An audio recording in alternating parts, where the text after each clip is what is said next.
Press meet పెట్టిన తర్వాత NTR sir వాళ్ళు కాల్ చేసి ఏమైందమ్మా, ఏంటి ప్రెస్లో వచ్చావు అని చెప్తే, ఇలా అయింది సార్ అంటే మీరు నాకు ఒకసారి మాట్లాడిండొచ్చు కదా అని చెప్పేసి అలా చెప్పారు సార్. సో అప్పుడే ఫోన్ చేశారు, నేను వస్తున్నానమ్మా, మీకు డిశ్చార్జ్ చేపిస్తాను అని చెప్పేసి నిన్న నాకు 12 o'clockకి కాల్ చేశారు సార్.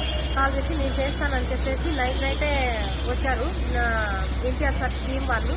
వచ్చి నైట్ 11 o'clock నుంచి 2 o'clock ఉన్నారు.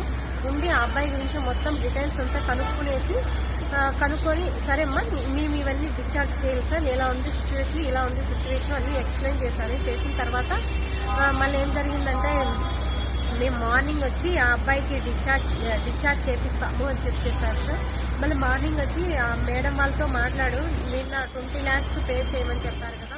మళ్ళీ ఎన్టీఆర్ సార్ టీం వాళ్ళు వచ్చేసి వాళ్ళందరితో మాట్లాడి 20 lakhs నుంచి 8 lakhs వరకు డిస్కౌంట్ చేసి 12 lakhs ఎన్టీఆర్ సార్ వాళ్ళు పే చేసేసి డిశ్చార్జ్ ఇచ్చారు సార్. మా అబ్బాయి కండిషన్ ఇప్పుడు 80% బాగుంది, 20% ఇప్పుడు ఇన్ఫెక్షన్స్ అట్లా ఇట్లా వచ్చాయన్నమాట. అందుకని చెప్పి సార్ చాలా థ్యాంక్స్ సార్.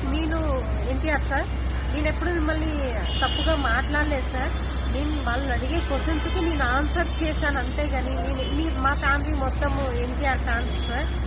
మేమెప్పుడు మీ గురించి ఎప్పుడు తప్పుగా మాట్లాడడం కానీ అలా ఏం చేయలేదు సార్. వాళ్ళు అడిగిన దానికే నేను సమాధానం చెప్పాను అంతేగాని ఇంకేం లేదు సార్.